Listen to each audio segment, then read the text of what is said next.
Hi, my lovelies. This is Melanie D, and I'm back with Corpse Garden Chronicles with another spooky story to share with you today. From the book Nightmare Whispers, the collection. The story is named Rosza by Michael Guzman.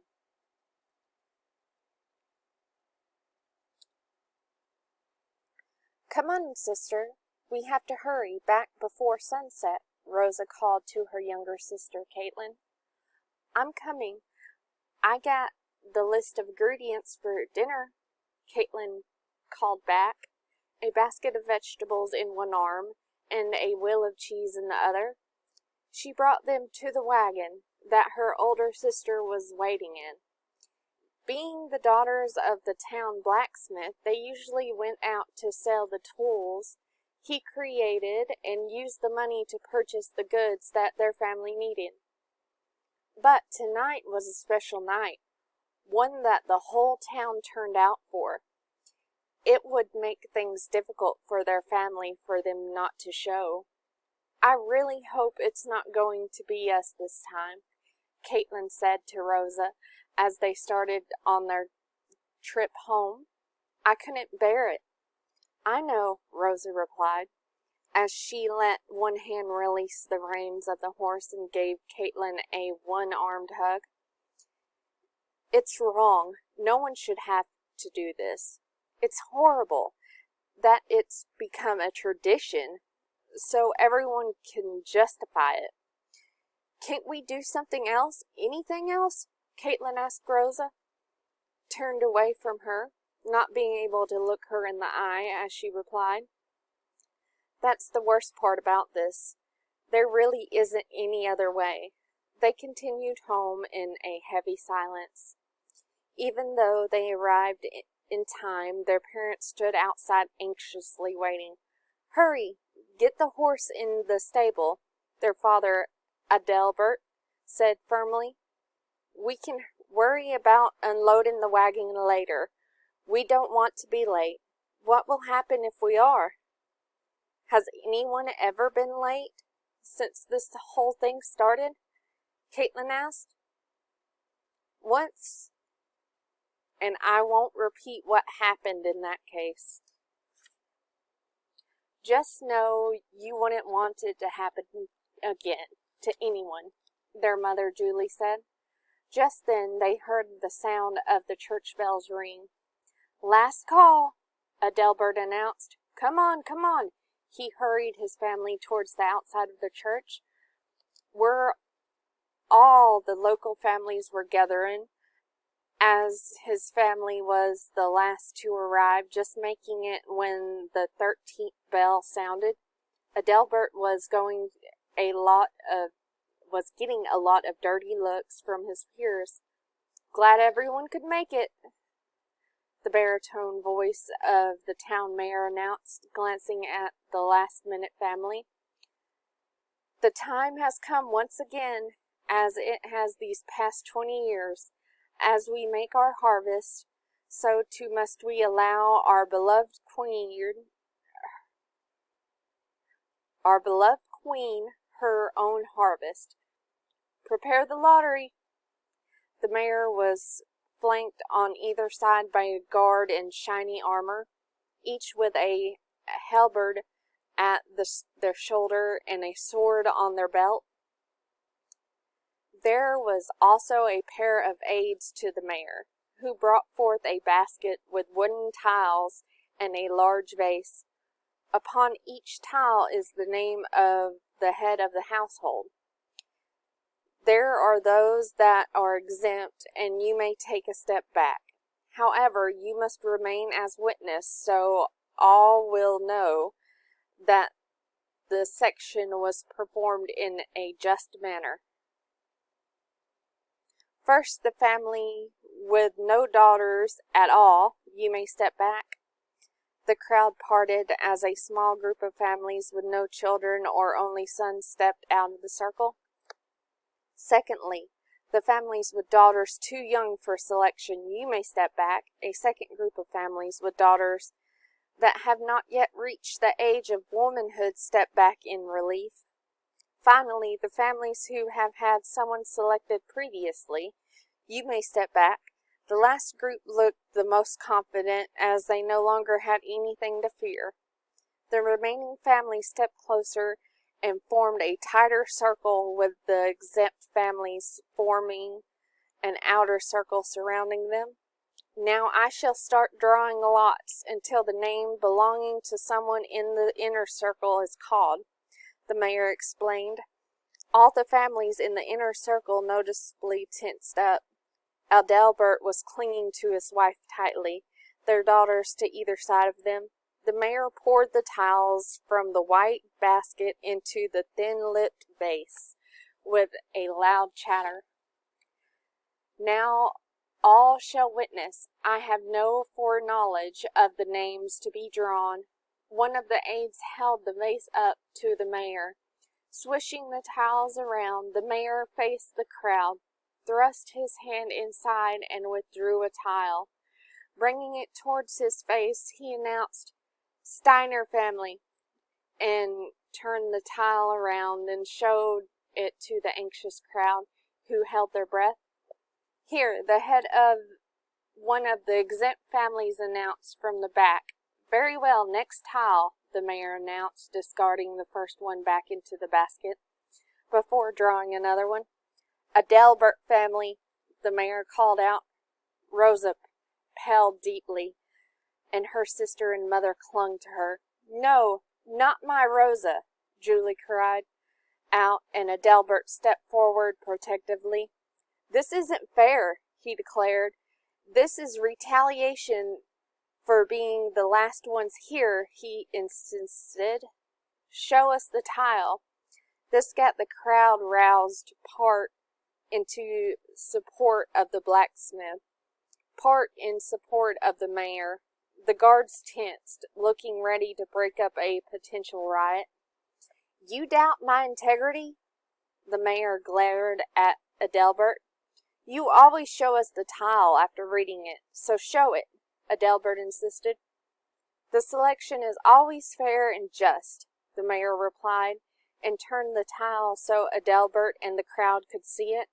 Indeed, bear his name.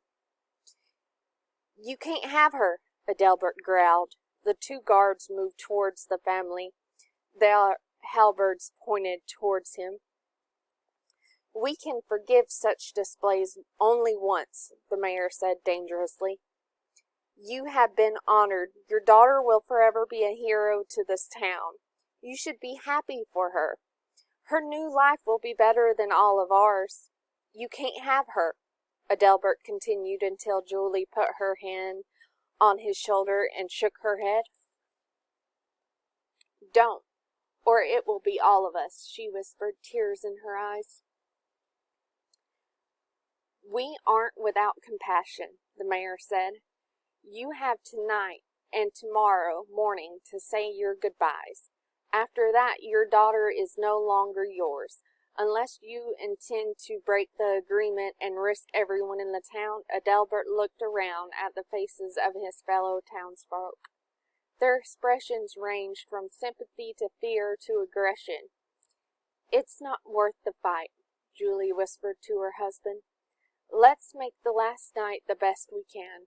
"Fine, but don't think I don't hold this whole agreement in the highest contempt, and you for continuing it," Adalbert said. "We are men, not cattle.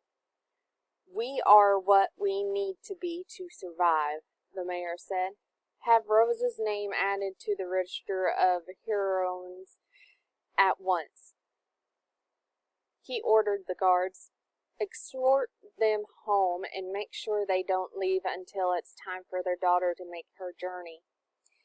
He then turned to his aides. "Make sure the dress is delivered in time to their home as well." The next morning, Rosza looked at her reflection in the mirror. She checked over the dress that was standard for the young woman chosen for this honor.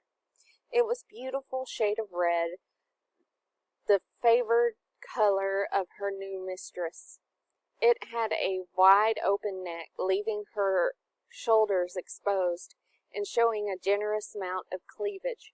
Greatly enhanced by the tight corset, Julie thought her silent sobs assisted in putting it on her daughter. The arms of the dress and the length of the skirt had a gold trim in the pattern of roses, added to the illusion of Rosza as the flower she was named for. Little did anyone, even Rosa's mother, know that this particular rose will soon show its thorns. As Julie finished with the dress and her raven hair now in a long, thin braid, reaching to just above her waist, Rosza took a deep breath and reached out to her reflection, as if to say goodbye to herself. After all, her plan, as brave as it was, probably wouldn't succeed. Rosza then turned around to face her loving mother, who looked on the verge of collapse. Catching her in an embrace before she fell, Rosza whispered, "It will be okay. After all, you'll always have Caitlin," she whispered, reminding her mother that by the rules of the lottery her sister was now untouchable. Rosa's mother simply couldn't reply, other than more silent, dry sobbing. It was all she had left after spending last night wailing at the evil indifference of the world and clutching to her husband, who tried to be strong for his beloved family despite the self-loathing at his own powerlessness. Despite her attempt at strength, Rosza broke down and wept. It seemed an eternity before the two women were interrupted in the private moment of mourning by a loud knock at the door. "It's time," Albert announced. It's open," Rosza said, getting to her feet and helping her mother do the same, waiting to show her father some measure of courage as he entered. Adelbert was always an icon of strength to Rosza. When it came to his girls, he was the most compassionate father and the gentlest husband. Nothing meant more to him than his family. Rosza tried to restrain her gasp at seeing the redness in her father's eyes and defeat. Something she never saw before. Caitlin was right behind him, still in her sleepwear, completely disheveled. This was a message in itself, as the girl strived to look her best first thing every morning. Don't go," Caitlin begged, sounding like she did long ago when she was a toddler wanting to tag along with her big sister instead of the girl a few years shy of adulthood herself. I have to. You know why," Rosza whispered back. "If I don't, everyone—" She couldn't even finish the horrific thought. Caitlin just rushed towards Rosza with a wail and clutched onto her older sister like a lifeline. Rosza returned the embrace and whispered in her younger sister's ear, "You have to take care of Mother and Father, for both of us. Can you do that for me?" "I need you," Caitlin breathed back. "I know. But they will need you more. I love you, Caitlin." Rosza pulled her sister off gently, kissing the top of her head. The sight was too much for their parents, who also bent down and embodied their girls tightly to share their grief. "Mother, Father, Sister, try not to hate them," Rosza said. "You know the other things we tried didn't work. It really is the only way," though she said that more to convince herself rather than her family. They were interrupted once again by an even louder knock. "Give us a moment, for God's sakes," Adelbert demanded, glaring daggers at the guard who appeared at the threshold of his daughter's room. You were told to say your goodbyes quickly, the guard reminded him.